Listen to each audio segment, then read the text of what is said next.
Alright, today we're going to talk about how to participate in the science fair for 6th graders. Alright, so we're going to do this as sort of a frequently asked question. So we'll start from the beginning and go through it, and then if you have any more questions, you can ask your teacher. So, first question, do I have to do a science fair project? Yes, all pre-AP students have to do a science fair project this year. This is required by Seguin ISD.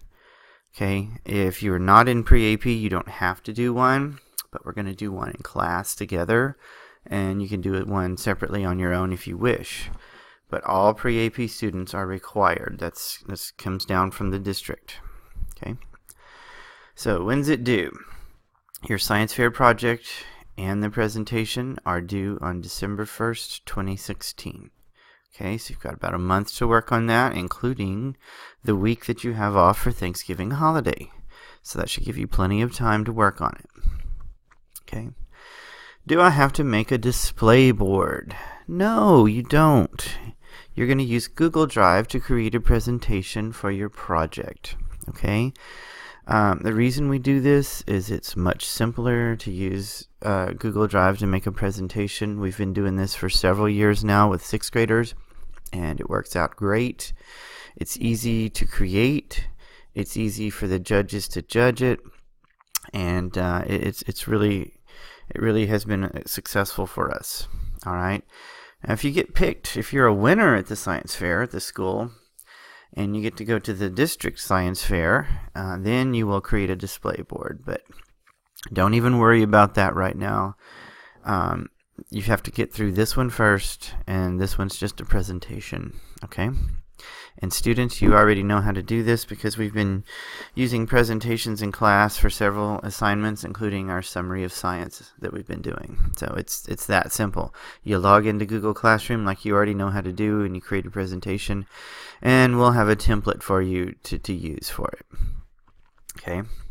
Are we going to work on it at school? A little bit.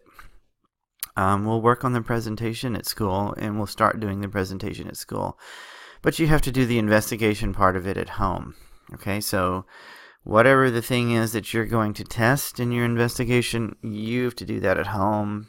Bring the results, take pictures, use your pictures on your presentation, but all that has to be done at home, and we will have some time to work on the presentation part at school. Okay, so how can I work on my Google presentation at home? Well, if you have internet access at home, log into Google Drive, just like you do at school.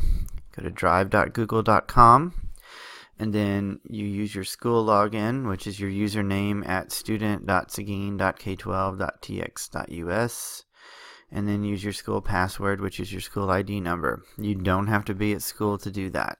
Anywhere that has an internet connection, you can get it. You can even go to the library and work on it. If you haven't visited our new library, this would be a great opportunity to do so. Okay. How do I pick a topic for my project? Well, you're going to use the science fair topic flowchart. This is the flowchart that we're going to use right here, and we're going to explain how this works right now. And we'll give you a copy of it so you can take it home and share it. All right.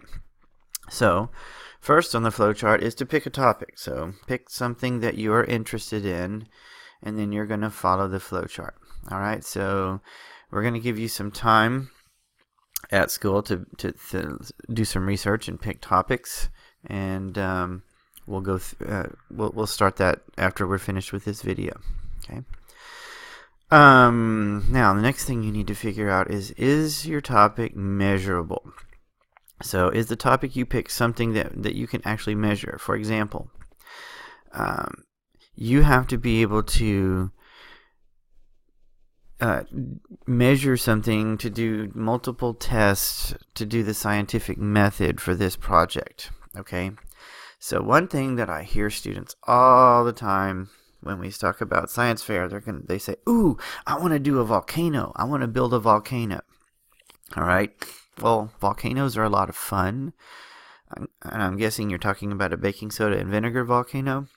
But what do you do with that? You build it, you mix some baking soda and vinegar, and it spews, and that's it. What did you measure? There's nothing there to measure. okay? You can't actually go out and measure and make a report on that.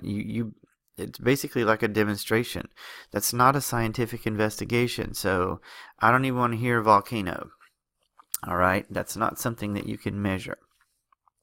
So what's something that might be measurable? Well, let's say you wanted to measure how much a plant grows using no fertilizer or using fertilizer, okay? And you go out and you measure your plants every day to see how much they've grown. That's measurable, okay? Something that you can actually measure and write it down and write a report about, get some data for, okay? But volcanoes, no, that's definitely not measurable. All right.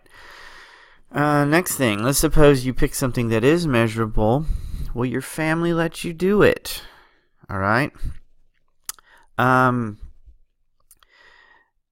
Let's say you have something that you want to do, like I want to build a model airplane and see how far it will fly in different conditions. Well, do you have a model airplane? If you don't, are you going to be able to afford to buy one and build it and put it together? That's the kind of thing I'm talking about.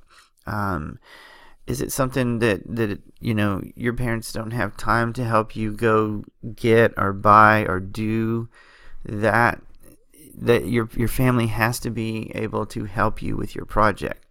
So pick something that you know that your family will be able to afford to do, will have time to do, and it won't cause hardship on your family. All right?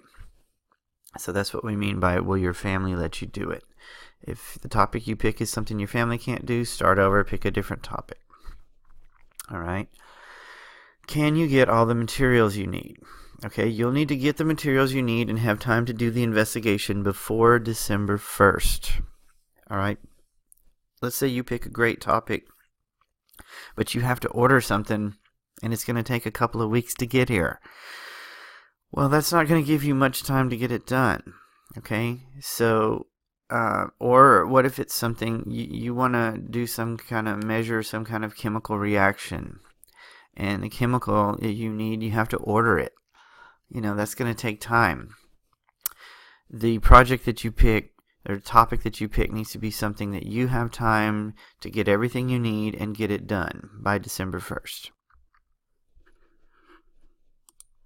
All right. The next thing, I just mentioned getting it done by December 1st. You need to be finished with the investigation and your presentation totally done by December 1st. Do you have time to do that? All right. An example. Well, I use an example of growing plants and measuring how fast they grow in different conditions. Well, plants grow slow. And you only have a few weeks to get this done, a month at the most. So plants, something that's slow to measure, that's going to take way too much time, way more time than you have. So please consider the amount of time and can you get it done by December 1st.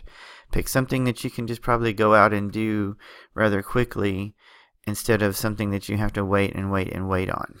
All right? Next. If you've done all of those things, congratulations, then you've picked your topic. So let's look at the flowchart one more time. You picked your topic. Is it measurable? If yes, go on. If not, go back and pick another topic. So yes, it was measurable. Will your family let you do it? Okay. If yes, go on to the next step. If not, no, go back and pick another topic. All right. So yes, your family will let you do it. Can you get all the materials you need? Okay, if that's yes, go on to the next. If not, no, go back and pick another topic. All right, and then yes, you can get all the materials. Can you get it done by December 1st? If that answers yes, congratulations, you picked your topic. If that answers no, go back, pick another topic. All right.